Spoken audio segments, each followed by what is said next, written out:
Today we are going to be graphing functions. I'll make sure that this is working. We're going to be graphing some functions.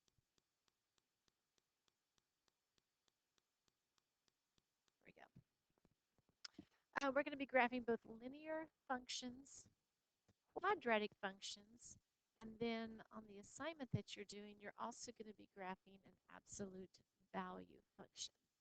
So first let's look at an example of what a linear function would look like. When just looking at our equation right here, we know this is linear because we look at the x variable and it is not squared, it is not cubed, it is not in absolute value symbols. This tells us that this is a linear equation.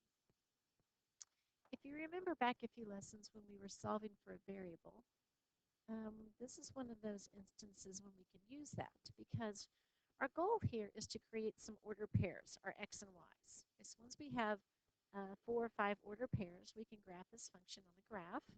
For an ordered pair, we need an x value, which is, again, the domain or the input, and we need a y value or the range of the output. In order to get a y value to go with our x value for an ordered pair, we need to solve for y. So the best way to do that is to first take this equation and get y by itself, or solve for y.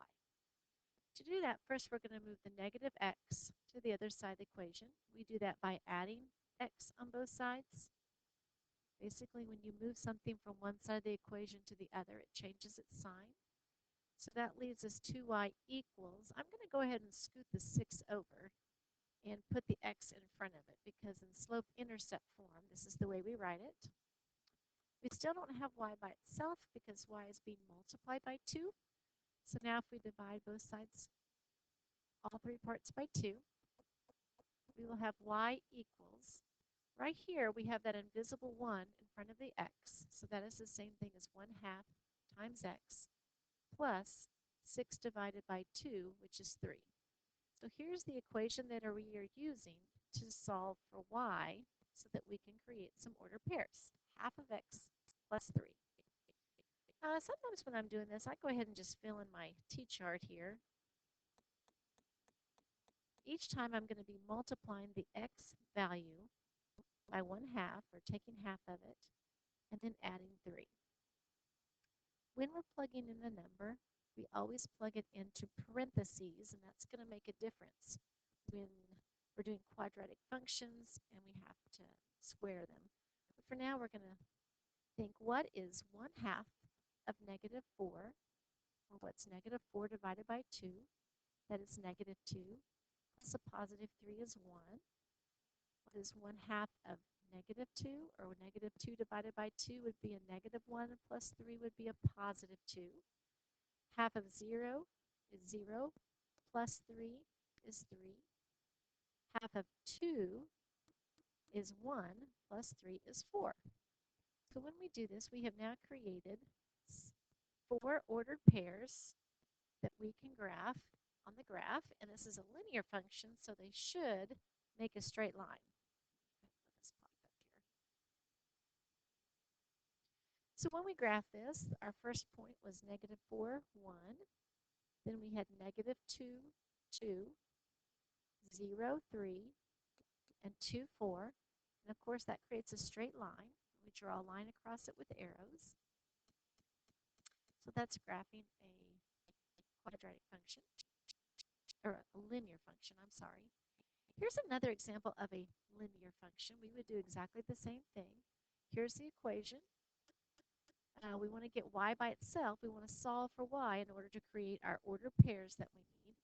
So to do that, we're going to take the -2x and move it, scoot the 3 over.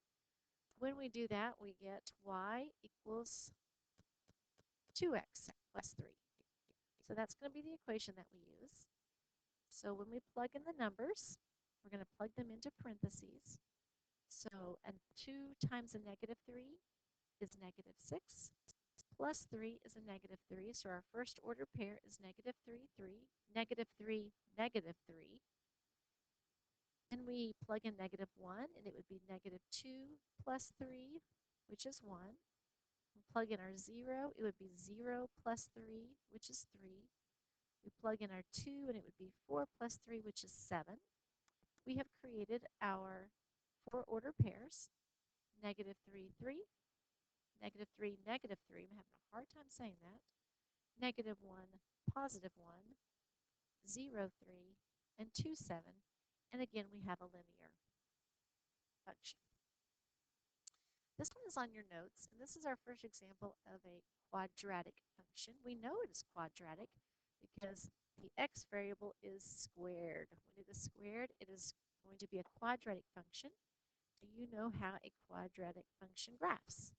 It is going to graph in something that we call a parabola.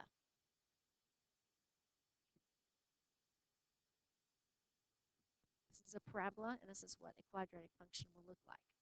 This is the simplest of all quadratic functions because we're just taking the x value and we're squaring it and getting the y. Now notice this time that they do not give us the domain or the x values. When they do not give it to you, you're going to choose some. So I always look at my graph and I say, okay, I want to keep this graph as close to the center of the graph as I can so that it'll graph easily.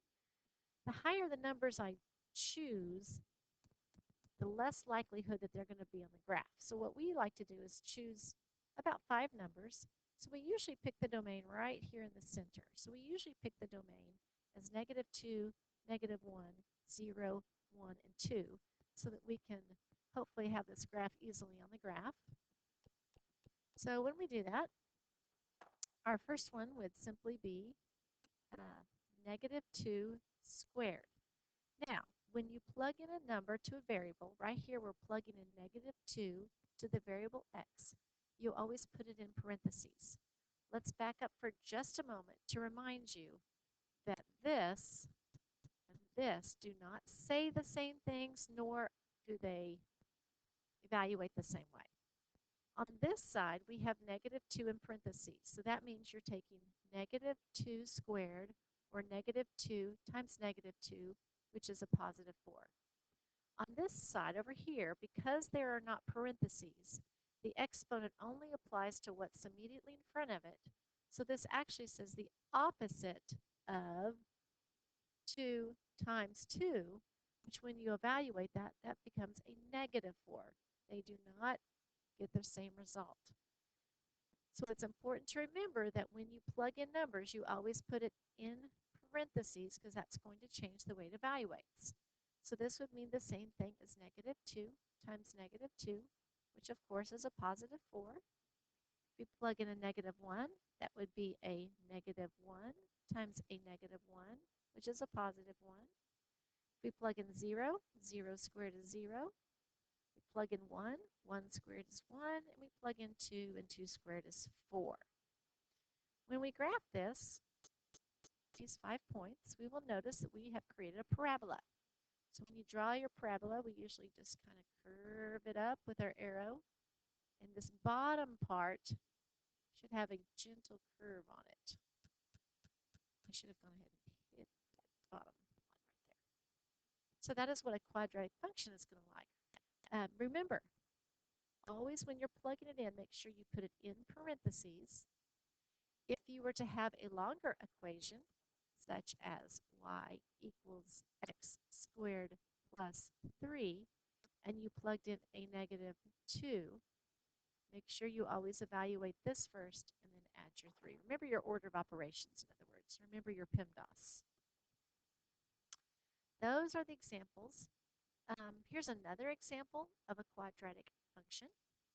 So if we did this one, our equation is 2x squared minus 2. Again, they don't give us the domain, and we like to stay here in the center of the graph. So, and we like to have some positive and some negative. So we're going to choose negative 2, negative 1, 0, 1, and 2. So each time we're going to take 2. We're going to have whatever x is squared. I'm just showing you how I plug in the numbers here. You're going to have 1 squared, you're going to have 2 squared, and each time you're going to subtract 2.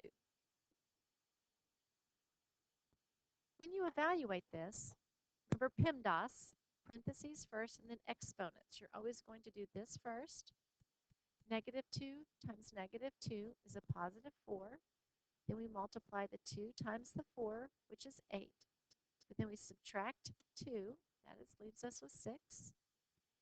Negative 1 squared we do first. Negative 1 times negative 1 is a positive 1. 2 times 1 is 2, minus 2 is 0. Here we do the exponent first. 0 squared, of course, is 0. 0 times 2 is 0. Minus 2 is negative 2. 1 squared is 1. 2 times 1 is 2. Minus 2 is 0. 2 squared is 4. 2 times 4 is 8. Minus 3 is, I wrote a 3 right there. It's supposed to be minus 2, is 6. So we have created our 5-order pairs. We have negative 2, 6. We have negative 1, 0. We have 0, negative 2. We have 1, 0. And we have 2, 6. This parabola is a little narrower. Draw it like this. Our bottom there's a little curve, and that is our parabola for that quadratic function. Hopefully that will help you in graphing quadratic functions.